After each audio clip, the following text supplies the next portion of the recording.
Right, hello. Thank you everyone for joining us here today, and welcome to our second event on developing competencies for tomorrow's architect.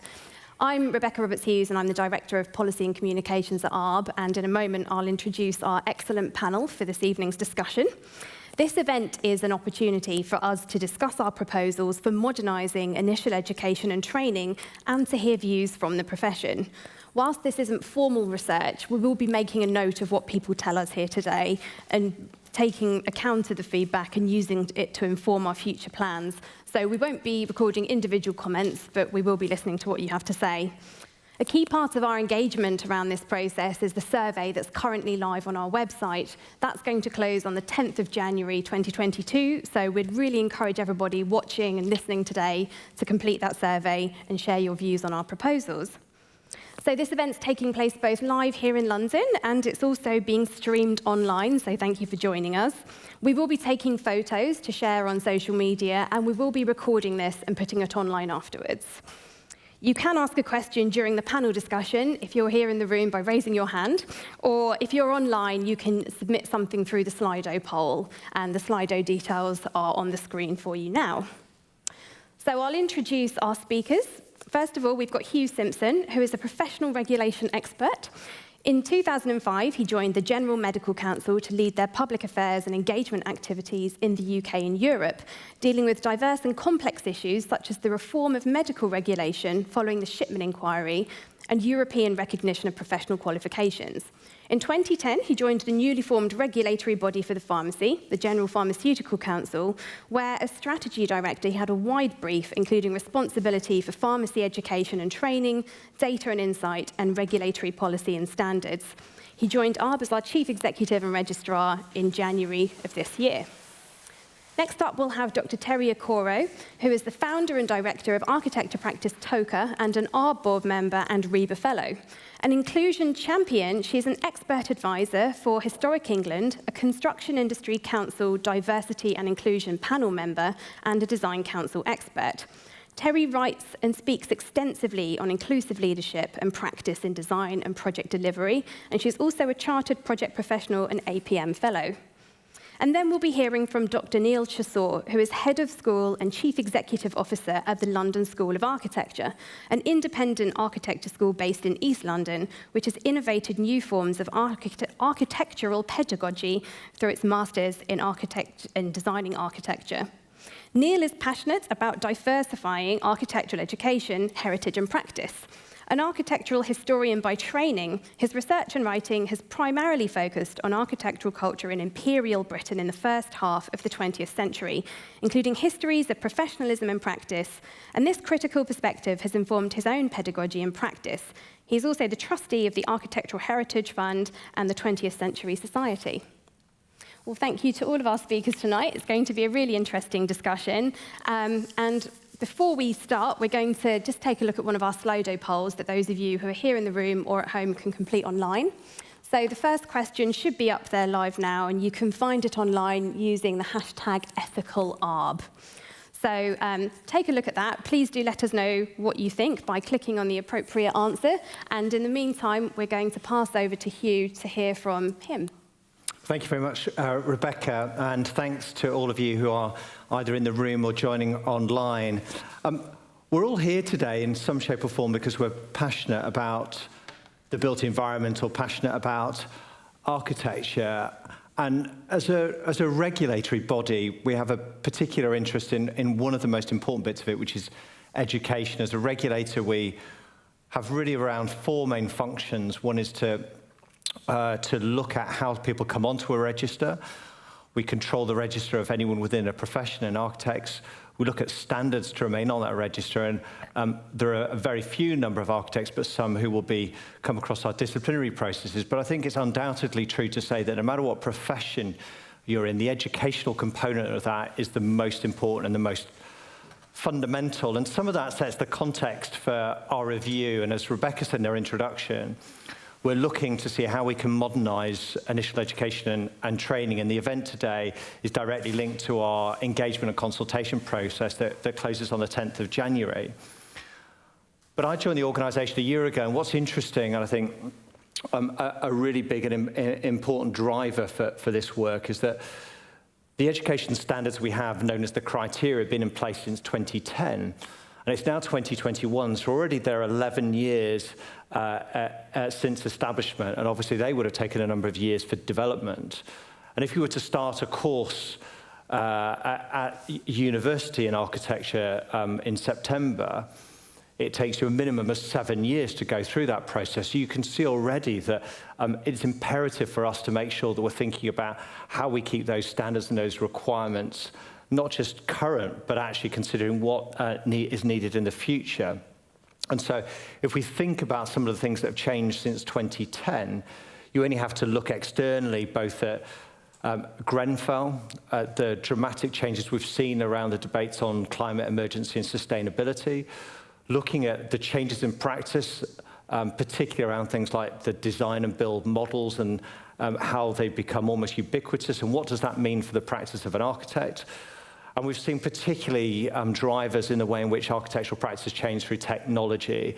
Often the example of BIM is used, but it's obviously far wider than that. So critical is about that understanding about the contextual changes to make sure that architecture education and training remains current and appropriate. So in terms of trying to look at that and tackle that and think about what we need to do to update our requirements, our criteria, we commissioned a review process known as our competency review back in 2010. And this was essentially a mixed methods approach where we looked at desk-based research on the global experience in architecture. We had a call for evidence. We carried out and commissioned some external research, which included a response from nearly 4,500 architects. And there were some preliminary conclusions, which I suspect will be no surprise to those of you in the room or following this online. There's a huge degree of commonality globally around the content of education and training, initial education and training of architecture. Diversity, yes, in relation to the weight and the emphasis and the way it's structured, but huge degree of commonalities. We heard quite a lot about how practice is changing, relating back to some of the things I'd said shortly a few moments ago, particularly in relation to the changing requirements around fire and life safety design, about sustainability and use of technology. We've heard a lot about specialisms and the role of architects changing. And so there is really an interesting and fundamental debate, which I suspect the colleagues on the panel will pick up, which is about at what point should architects begin specialism and specialist training versus the idea that their expertise is really around the generality of practice. So that's a really important area for us to listen to and get feedback on. We also heard from a number of employers saying that no matter how skilled technically architects were that were coming onto the register, they still didn't feel they were practice ready to go out and to work directly with clients. So we need to understand a bit better about what that actually means for education and training. And you'll be unsurprised also to know that some other major themes came out, particularly in relation to questions we asked about the length of course. So as a minimum, it would take someone entering a university course tomorrow 7 years to qualify. And that's an absolute minimum. And the more common time is between 7 and 10 years. And it can take a lot longer, particularly if people pause at part 2 or at different stages in their career. So big question mark about how long it should take. And while the feedback was length of time didn't feel inappropriate in terms of the quantum of knowledge, skills, and time it takes to get experience, it felt inefficient to a lot of people, particularly about the periods of learning. There was definitely feedback around the need for an alternative to the current Part 1, Part 2, and Part 3 model. It was felt to be a barrier to diversity, lack of clarity around building blocks around education and training, had very much a significant perception that it reduced routes into the profession, and so question marks about how it linked theoretical learning, academic learning with practice-based learning. Lots of feedback we received about the challenges around practical experience and the 2-year experience component, about how does that relate to the academic component, variability in the quality of training, the extent to which that training is quality assured. So lots of feedback for us there. We heard lots of feedback about the cost of education and training, and that being a very big barrier.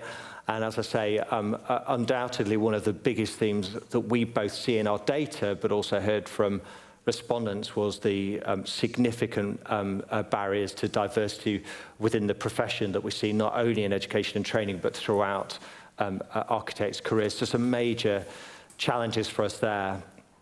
I just wanted to pause briefly and talk about our ambitions as an organisation. As I talked previously, our role as a professional regulator is to really just to make sure that everyone who comes onto the register has got those competencies required, that as a day one architect, the knowledge, skills, experience and behaviours are appropriate. And by doing so, we assure the public that if they go to an architect and they find an architect on a register, it gives them assurance that that person is suitably qualified. But we also need to be clear through our engagement about what does that mean in terms of the changes required in relation to education and training, because these skills and the experiences and the behaviours and the comments, they don't stand still. They need to take into account the societal changes, the expectations of the public, the technological changes and what we know. And we also need to address some of the things that we know are a challenge and are a problem. We know that the current structures in place, particularly and including the regulatory process that ARB have, do act as a brake. They act as a brake on the best institutions out there. We know that while there is some diversity and quality, some of our schools of architecture are the best in the world. So how do we enable them to continue to grow and to develop and to innovate and to bring changes and to ensure that we as the regulator are not standing in the way of that? We know that some of those processes act as a barrier to diversity, and we know that the current criteria haven't managed to keep up with the pace of change that we've seen in society. So we need to address that, and we need to address it in a way that isn't just fit for 2021, but is fit for the next 10 to 15 years.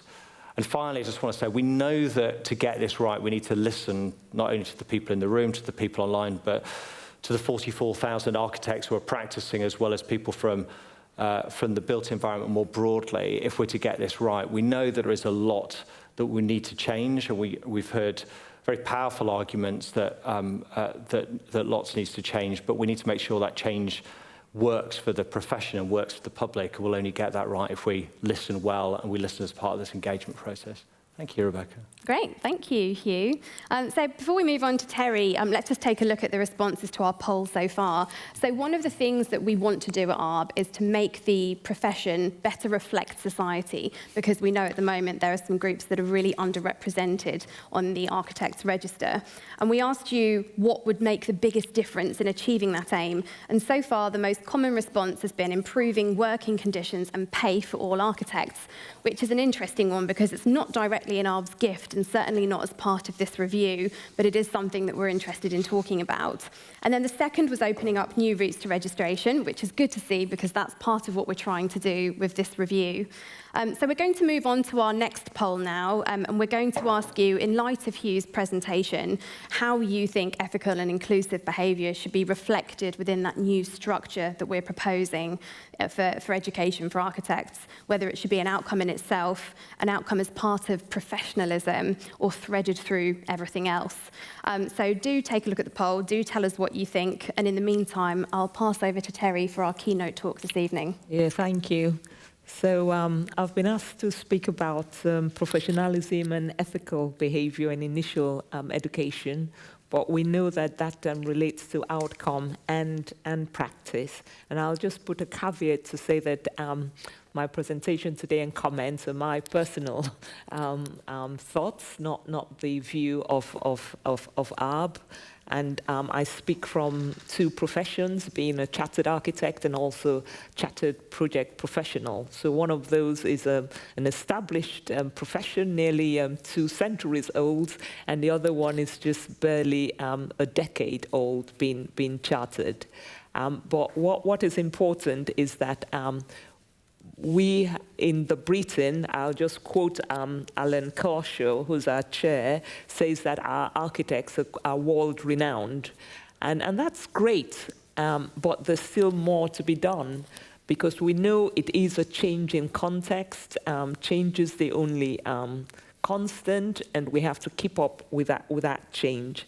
And society now requires professionalism from all walks of life. So it's not just the professions, but actually with the professions, they actually want more. They're demanding a lot more from us because we have that specialized knowledge, the skills, the expertise, and rightly so.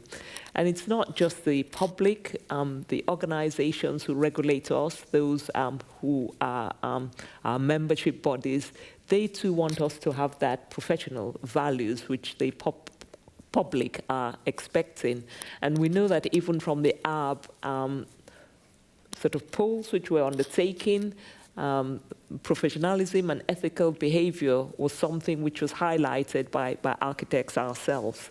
And the context today, Hugh mentioned Grenfell, there's been lots of other movements. It's become quite obvious that we're not as diverse a profession as we are, means that there's quite a lot of consensus about the things which need to change.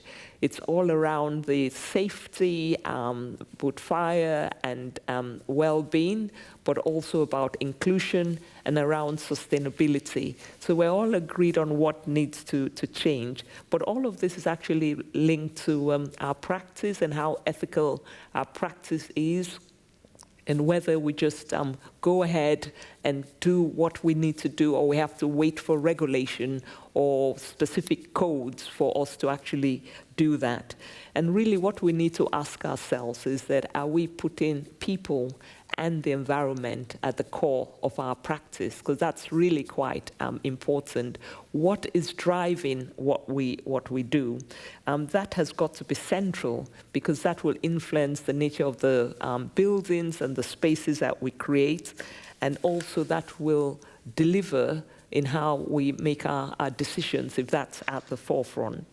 So really, we also need to examine the profile of our profession. And does it reflect what we want it to be? Does it reflect what society is saying it needs to be to deliver the type of designs which serve the communities which we have to serve? And also we need to ask ourselves, as professions, and all professions do this, it's not just architecture, we sort of draw boundaries around ourselves, who's in and who's out. And does the nature of those boundaries sort of exclude certain communities more than others? And we need to review those particularly to see how we can make them more inclusive. But also we have to consider that those boundaries can actually keep out particular talents who can serve certain members of the community and also deliver the quality which we're looking for, because we know that things like group think stop people asking questions, and some of the impacts of the issues we've come across have been because the right questions have not been asked by people around the table.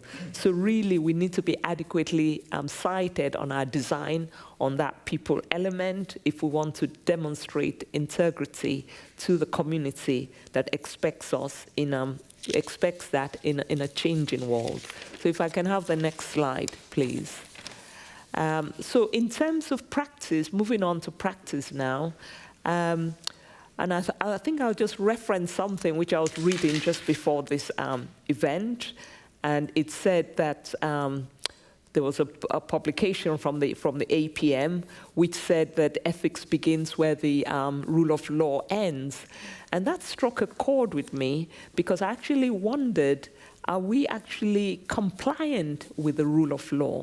We've got things like the planning regulations, the building regulations, the Equality Act, social value, the CDM regulations, and how well are we actually fully compliant with those? And if we're saying ethic begins with where the rule of law ends, we're not fully complying with the rule of law. I mean, ethics is a difficult thing, because it's that gray area where you're asked to make decisions and you don't have all the information, or you may be conflicted. And that's something which we really need to address to be perceived as full professionals. But the thing is that we're actually not a single profession. We're quite a broad church, because even though we're all architects, we practice in different contexts. Some of us are in education, and we know that about 2/3 of us are sort of serving individual clients, probably on the smaller end of the projects which are delivered, and the other few are delivering the larger projects. Half of us are working directly with clients, and others are working through third parties, and that itself creates, certain conflicts which we have to address, particularly if we're procuring the buildings in particular ways. But also, probably about 44% of us are working with repeat clients. I mean, that could be a good or bad thing. You could either just get too familiar with the clients that you're not asking the right questions, or you could be assisting the client and aligning with their ethical practices. So, I mean, the different positions in which we find ourselves as architects can actually impact the ethical issues which we have to address. And sometimes we should be there providing the guidance to clients on elements like sustainability, because they're not so knowledgeable, especially the smaller clients who we have to deal with. And we know that now we're having difficulties with PI cover. Will some of us be forced to practice without adequate cover? These are issues which we find ourselves facing in practice today. But also we have to think about relationships. And I mean, that's quite important, because we're not just working within our practice or in practice teams, and we're working within larger project teams who sometimes we influence, who we're working alongside. We're advising the clients who to appoint, and are we appointing a more diverse range of consultants to work on our teams? We have to ask ourselves questions there. But also, sometimes we're working with the clients and not the end users. And how do we engage with the end users? Do we do as much as we can, or do we say there's actually not enough time to engage a lot more? But also, when we deliver our projects, are we thinking just about the buildings we're placing in a particular space? Are we looking at the wider community who engage with that building? Are we looking at all the other users who may engage with that? And what benefits do our projects deliver to those communities? Do we just deliver our buildings and then move on? Or are we helping to scale those communities within those locations where our buildings are placed? So there's quite a lot of social value that we could be delivering with our projects. But also, some of us are working internationally, and we have to ask ourselves about who is building those sort of wonderful designs that we put out there. Are they working in decent conditions? Or are they having to work extensive hours? And we know that recently people have questioned the labor on some projects in certain countries, and I wouldn't sort of be too specific here. But also, we need to ensure that the relationships are not just within the teams, but it's with all of the delivery team who are going to deliver our buildings. And we are having to make lots of decisions. How do we actually make those decisions? Our buildings are supposed to be, ideally, to contribute to a more sustainable environment. So not just sustainability of the buildings, but sustainability of the communities. Are decisions based on any type of evidence? Are we just using our gut instincts?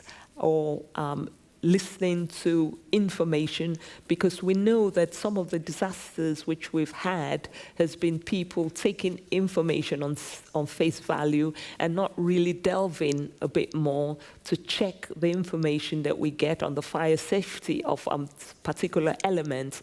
So we need to move to a situation where we're using evidence, we're querying the sort of decisions we're making to ensure that the decisions, are based on the right principles and evidence, and also that the indicators which we use to measure our success are ones which actually deliver benefit for the end users, and so that they are sort of relevant.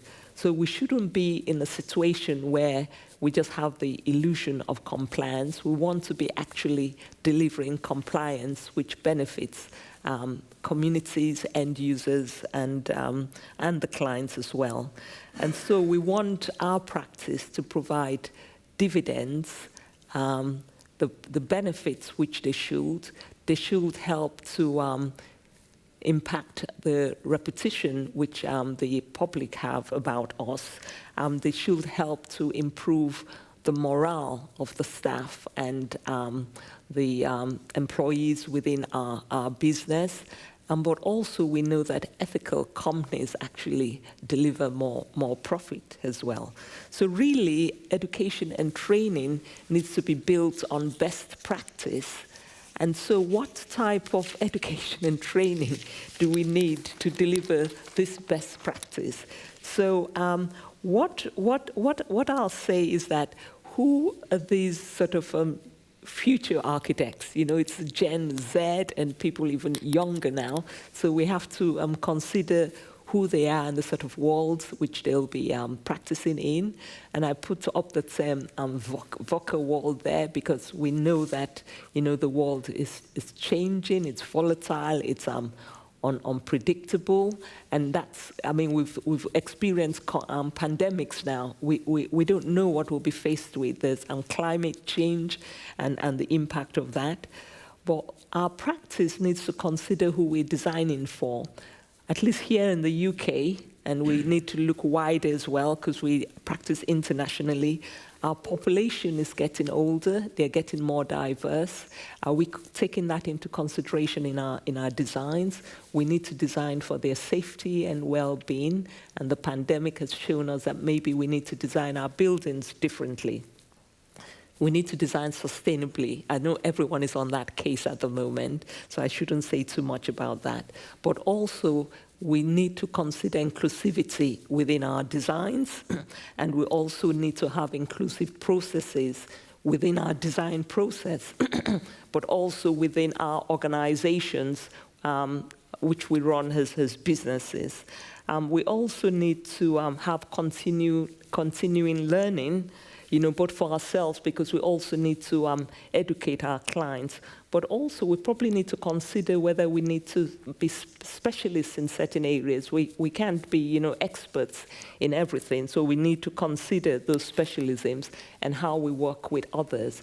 And really, we work as a team with a range of other professionals. So when we're looking at professionalism and ethical behavior, could we have a common code that all the people in the industry actually using? That was something which has been cited by a group called the Edge, instead of us, delivering it in our little silos. But at the end of the day, we need to have some kind of framework that delivers for professionalism and ethical behavior, and something which takes into consideration other professions and also our colleagues in other countries who are facing these same issues. So I'll sort of look forward to hearing other presentations on this, how we can move education forward for the next generation. Thank you. Great, thank you. Well, thinking about how we move education forward for the next generation, I think you've set up Neil perfectly. So Neil, we'd like to hear from you, please. Thank you. Thank you very much for having me, and thank you for both your talks. So my brief was to kind of respond, which I'll do, with, I guess, a few more provocations before we open up our conversation. It's obviously interesting for me as a historian that we're discussing this 90 years since the passing of the Architects Registration Act, which was the first legislative step in the closure of the profession. So it feels like not just 2010, but actually 1931. There's some stuff that we might need to revisit. And the reason I kind of start there is just to remind us that the securing of the Architects Registration Act, and indeed the statutory protection of title of any profession, was a kind of form of protectionism. And driven by a kind of self-interest. And I think we have to be honest about that. It's not necessarily a bad thing, but it is the kind of vital framing of all of this, because it is inherently in tension with public interest. And I think you both touched on the kind of public interest case, and I think we can come back to that.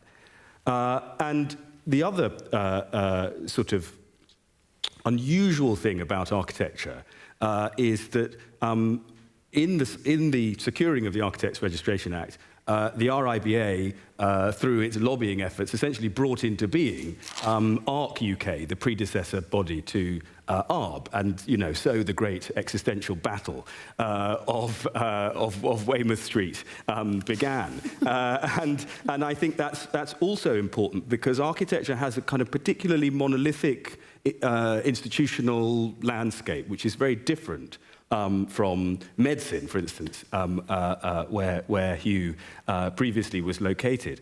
Except when you take building and the construction industry as a whole, and I think where you ended up, Terry, in your presentation is absolutely right. So to kind of to collapse some of those old distinctions between the professions, the so-called professions, gentlemanly professions, and the so-called trades is absolutely vital. And so a common code of ethics, and indeed a kind of common foundational educational basis, I think is vital. And I think that the proposed reforms start to open up space to do that, though I would challenge other professional bodies and trade bodies within the sector actually to work with ARB to start to set those kind of common foundational standards and ethical behaviours. Hugh, you began by discussing, I guess, kind of changes in the architectural professional landscape, industry landscape of the last 10 years. There's also been huge changes in higher education in that time frame.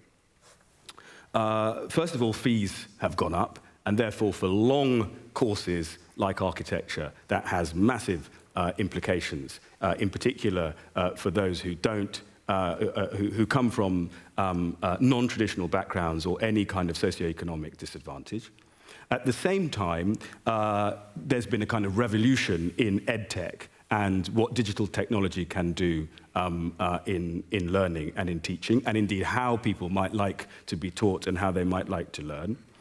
There are all the implications in particular for larger institutions and universities of marketization and financialization, the whole model of how those businesses operate, and I think that's really relevant in the proposed changes that ARB are making. And of course, we now know, as kind of government policy starts to emerge on post-16 education in the wake of the Auger Review, we are expected to start to think about lifelong learning, career-long training, and kind of greater modularization in that training.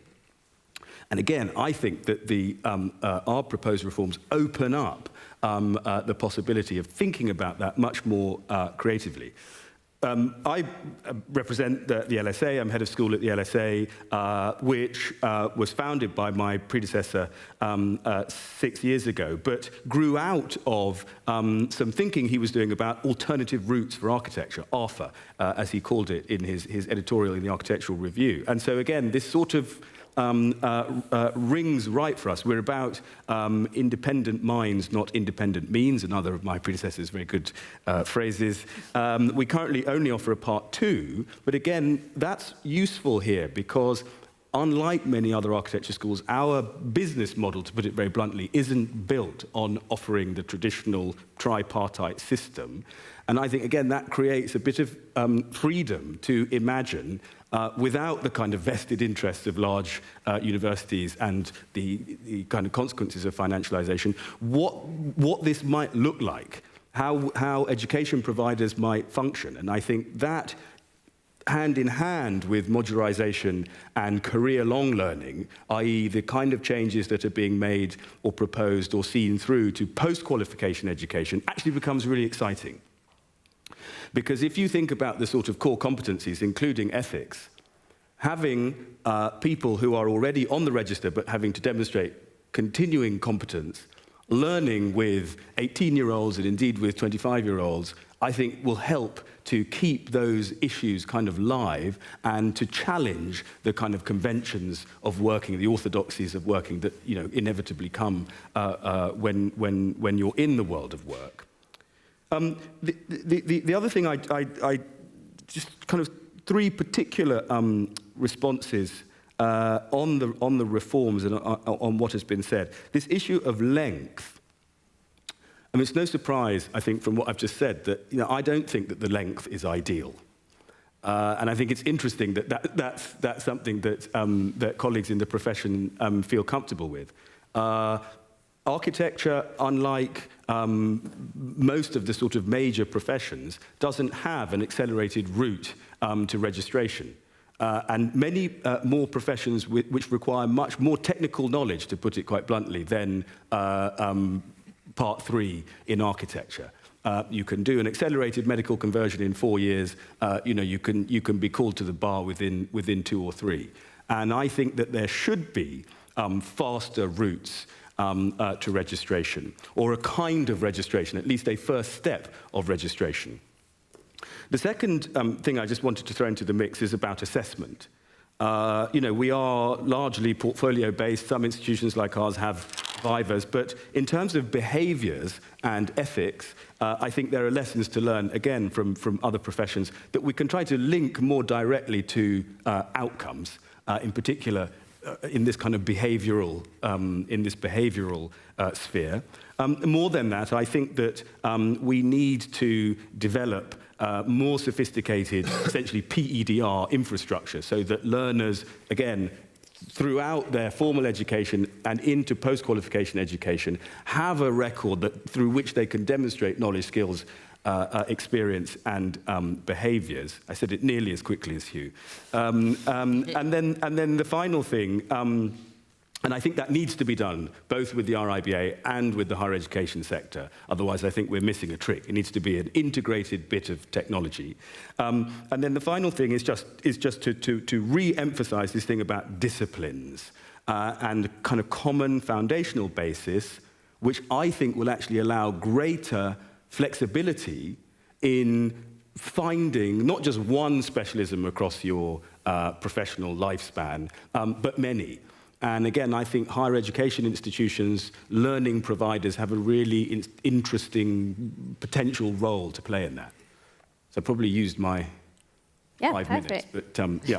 Great, thank you. Well, look, that was some really rich presentations, and we've got some questions coming in already. So it's we're going to take this in some really interesting directions now. I'm going to start with you, Hugh, and I'd like you to comment on something that Terry said. So Terry posed a really interesting question, which is at the heart of what we're talking about here today. Terry, you said, in practice, do architects go ahead and do what's needed when it comes to behaving ethically, or do they wait for regulation? And you asked, are architects putting people and sustainability at the heart of what they do? So Hugh, I wonder if you could talk a bit about what we're doing in this review in terms of moving towards an outcomes-based approach and how regulation might help shape doing the right thing. Thanks, Rebecca. It's almost an existential question which doesn't lend itself to a very quick response, but I'll have a go. I guess I'm always drawn to, I think C.S. Lewis was attributed with the quote, integrity or professionalism is what people do when no one's looking. And I think someone extended it when no one's looking and and even when you're already complying with the law. So there's something about the interaction between rules and the right thing. And in theory, the law only exists to say this is the absolute minimum. It doesn't set out what the best thing to do in every circumstance is.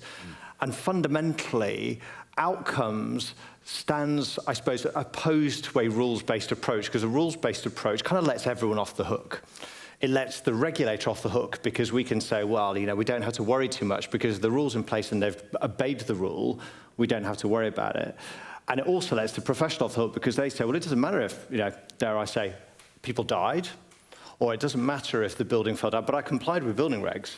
So we know that the law has an important role to play, but we also know that regulation has an important role to play and ethics has an important role to play. And that kind of sits at the heart of an outcomes-based approach. You're essentially saying to people, we as the regulator are less interested in how you get there, but we are absolutely fundamentally committed to asking, when you've got there, have you got the competencies, have you got the outcomes? And what that does is it stops a small organization like ARB with 40 staff, whatever, trying to prescribe to Neil and his school or other schools in architecture what the course should be, because we don't know.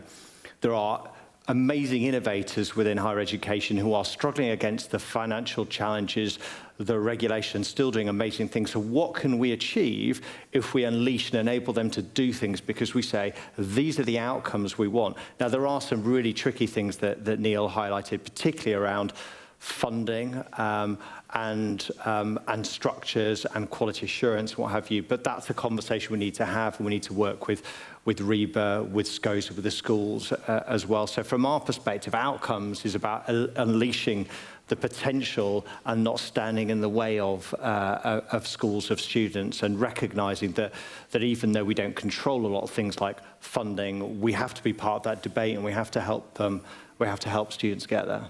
Can I ask a quick question of you, which is part of this kind of reorientation towards outcomes over kind of granular regulation to do with sort of shifting conceptions of risk? Or how does it relate to shifting conceptions of risk? So lots of things in that question. So it isn't just about shifting conceptions of risk. Fundamentally, it enables a number of things. So firstly, if you, for example, can realistically attempt to review educational standards every 7 to 10 years, even less, you need to create a framework which enables schools and higher education institutes to be able to respond to changes. So the more you prescribe what people have to do as input measures, the less it enables them to flex and change. I think absolutely there is something, though, about risk and about saying that in the same way that a professional is someone who manages risk, and fundamentally at the core of the heart of any code of conduct for a doctor, for an architect, for a lawyer, is only operate within the limits of your own professional competence, and you're the only person who knows that. Arbitrate, yeah. The regulator can't. So there is absolutely the heart of this about risk, but it's not a reductive sense of risk. It's actually about enabling people to deliver change. So one of the questions that we've had in from one of the audience members touches on specialism, which is something that all of you have talked about. Neil, you said that one of the things that you liked about our proposals is the notion of a common foundational basis, which could allow flexibility in specialisms. And given how you've described the London School of Architecture, I'm going to come to you first with this question that we've just had in. Somebody has asked, will students begin to specialise at Part 2? And which specialisms would be appropriate for regulation? So that's an interesting one in terms of our role. And of course, what you tell us today will be listened to with great interest. Doesn't mean we're going to do it. It'll be Neil's opinion. Yeah. But when should students begin to specialise? I think it would be fine for a degree of specialisation to begin at Part 2, at what is now Part 2, i.e. Level 7. As long as I ended by saying, there are opportunities for other kinds of specialisms across the career span. So you can continue to gain knowledge, skills, experience, and behaviours across the career span.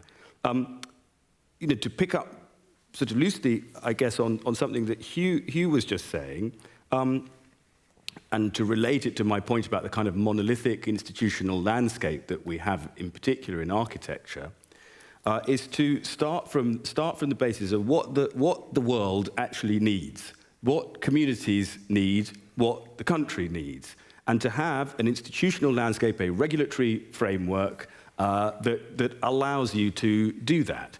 And again, you can then trust learning providers to construct courses which deliver on outcomes. And again, we can argue in a more granular way about exactly how we get students or learners, I should say, to demonstrate knowledge, skills, experience, behaviours in whatever they like. I mean, what forms of specialism?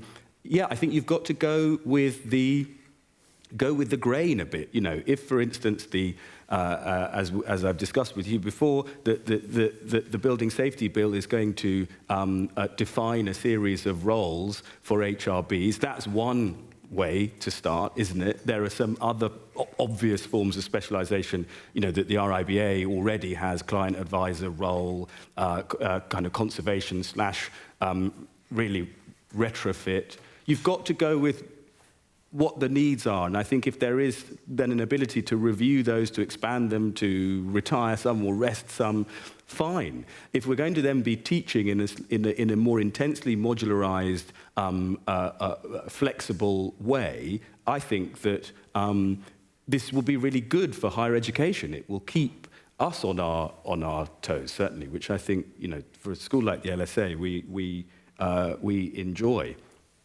Good. Glad to hear that you enjoy that. So we've got more questions coming in. So I'm interested in one here about how we might define ethical behaviour. And I know that some of your talks have started to do that. And Terry, you talked around some of what would include that. So 2 questions. How would you define ethical behaviour? And also, given that this is a review of education and training, how might we assess that in students? Well, I mean, I'm not in education, but I mean, in practice, ethical behavior is where you're faced with a particular context or decision, and there are various choices to be made, and it may be going for the least worst, you know, of the options, but you have to weigh the different elements and not just look at it from your perspective. Because if you're looking at it from your perspective alone, then other people, the consequences for them may not be the same. Like when we're thinking about fire, you think about able-bodied people, but there may be people who are not able-bodied who have to escape. So you need to look at a wide range of elements before you make a decision and not just look at it from your limited perspective. And that's really interesting. If it's something that's defined by the context and the options available to you and the decision you make there, that does lend itself more to an outcomes-based approach, doesn't it? There's no one strategy or tactic you can be taught. You have to learn a behaviour and how to make decisions. And in the medical profession, as I understand it, I love trotting this one out. You know, the way that they are examined at certain moments is to be placed in pseudo-clinical scenarios in which they have to exhibit certain ethical behaviours. The difficulty, obviously, with architecture is that architects are not builders, so the sort of direct, or most aren't, the kind of direct consequences of those behaviours are less so than a medic in a clinical sector. But I don't think it's beyond us to imagine what that form of assessment might look like.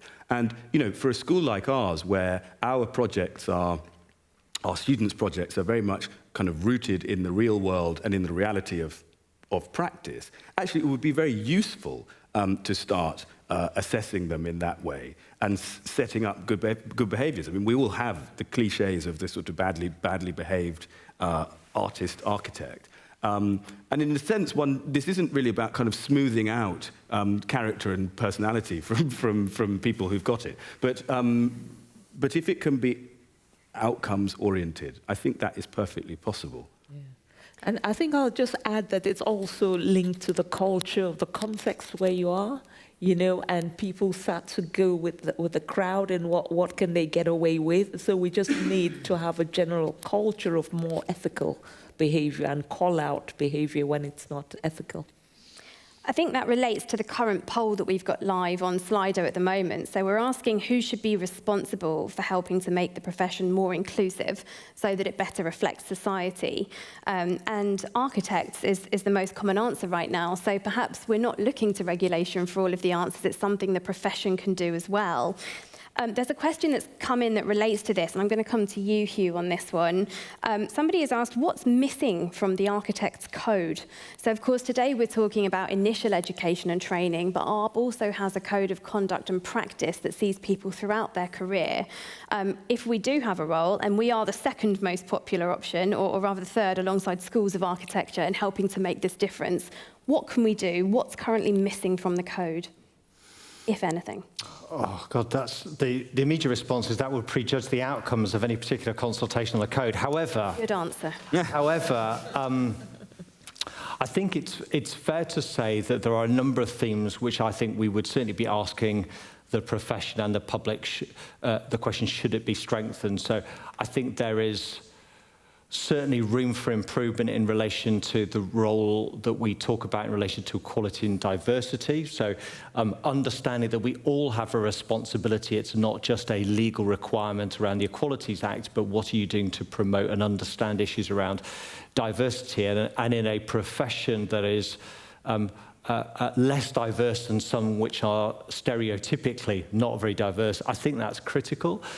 The other thing is I certainly looking particularly in comparison to, say, things like good medical practice and other codes within different professions, this thing about professional decision-making, I think there are definitely areas where giving people the confidence to operate in the grey, where there's this question mark about not just does it comply with, the question is what is the right thing to do and how do I assure myself. And I think there are different ways of doing that. There are things that link to talking to your peers. There's recording decisions and why you've made decisions. And I think record keeping is something that comes up in our, certainly in our disciplinary cases, that if people kept better records, we would have far fewer cases. But it's also a way of recording the decisions and the thinking behind it. So there are lots of different things, I think. It's not that there's anything fundamentally wrong with the code as it stands, but certainly there is a direct link to education and educational outcomes and what we think as a profession, what the profession thinks a good professional should do. So those were just two examples of where I think we could look to strengthen it. Great, thank you. And anyone else have a view? Yeah, I'd like to add to that, because we have all these codes of conduct and things, and they're not always fully complied with. And so what I think I'd like to see there is people proactively doing things, not just sticking to the code. So what have you done to change things, not just to say it complies or we've not met the code? How do you change the context? Because it's to do with behaviors. If we change our behaviors to say we want to be change makers, then all together we create that change.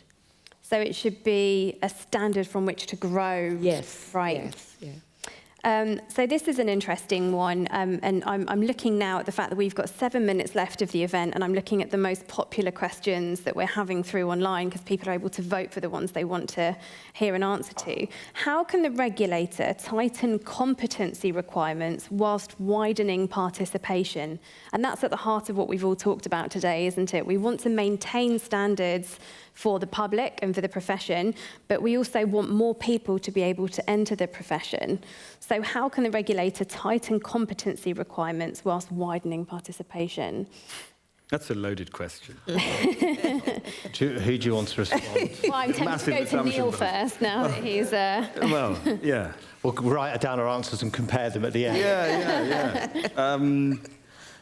Yes, it's a loaded question with a massive assumption that goes back to where I started about protectionism and self-interest.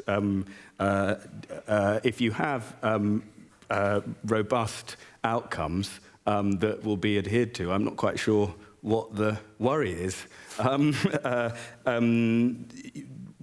I don't see widening participation. I don't see greater diversity, which, I would encourage the question asker just to flip it on its head. I don't see greater participation or greater diversity as any threat to competence.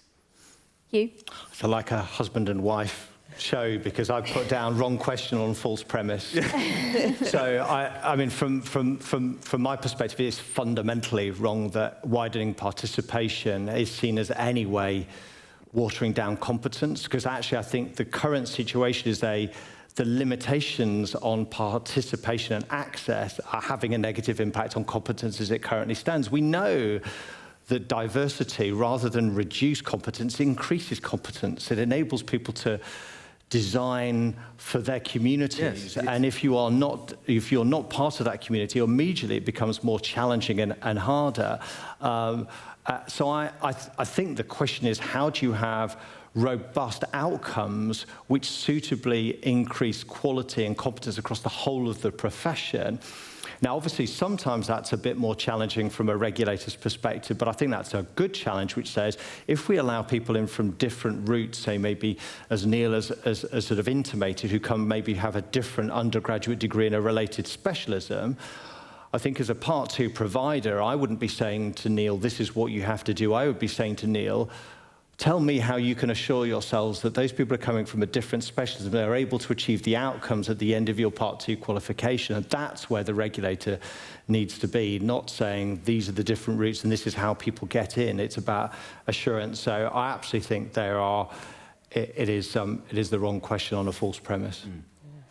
And I'll just come in differently from a different angle about different people coming in and bringing different experiences if there's different routes to come into the profession. So they'll be bringing a whole range of experience from other areas. And for people who may be wanting to change careers, we shouldn't say they're not competent. They're bringing different things in, and it may reduce the length of the time it takes to train if we're recognizing, certain competencies that people have gained in other professions.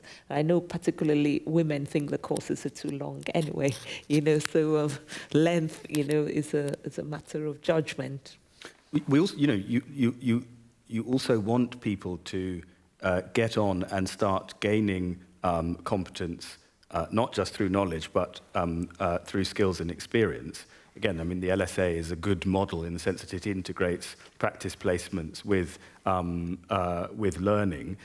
So that's another way of mitigating that risk, false premise or otherwise. So I think it's worth. I think it is worth bearing that in mind.